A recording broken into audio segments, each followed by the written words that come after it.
High everyone, so this are my recommendation for the Nykaa summer. আমি এই ঝুড়িটাতে সুন্দর কয়েকটা প্রোডাক্ট রেখেছি তোমাদের জন্য। তো চলো একে একে দেখাই। ফক্সটেলের ফেস ওয়াশ, পার্টিকুলার ভিডিও বানাবো বলেও ভাবছি। Go for this one. Face wash স্কিনে শুট করছে না, সো জাস্ট এটা একবার ইউজ করে দেখ। ডট এন্ড কির একটা ময়শ্চারাইজার, এটা আমি অনেক দিন থেকে ইউজ করছি, লাস্ট 2 ইয়ার্স থেকে ইউজ করছি। আই কম্বিনেশন স্কিন তারা ডেফিনেটলি নিতেই পারো, এটা আমারও খালি হয়ে গেছে, আমাকেও আই থিঙ্ক নিতে হবে। নেক্সট একটা সানস্ক্রিন, এটা তোমরা সবাই আই থিঙ্ক জানো, উইশ কেয়ারের এই সানস্ক্রিনটা। এটাও খালি মানে হাফ আছে আর কি। ভীষণ ভালো ওয়াটার লাইক টেক্সচার, যে কোনো স্কিনকে শুট করে। সি সানস্ক্রিন স্কিনটা রিয়েলি ইমপ্রুভ করে। মেকআপের জিনিস দেখা, এবার স্কিন কেয়ার হয়ে গেল মোটামুটি।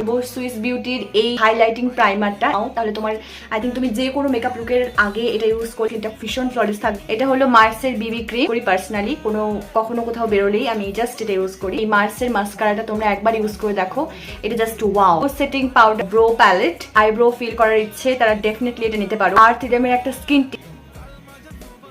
Look at my cheeks, Swiss বিউটির লিপস্টিকটা মার্চে গার্নিয়ারের মাইসেলার ক্লেনজিং ওয়াটার। কখনো ফেস ওয়াশ ইউজ করতে ইচ্ছে করে না, বাট ইউজ করে নিয়ে মুখটাকে ধুয়ে তোমরা তোমাদের স্কিন কেয়ার স্টার্ট করতে পারো। হোপ তোমাদের এই রেকমেন্ডেশন ভিডিওটা হেল্পফুল হয়। এরকম আরো ভিডিও দেখতে হলে চ্যানেলটাকে সাবস্ক্রাইব করে দিও।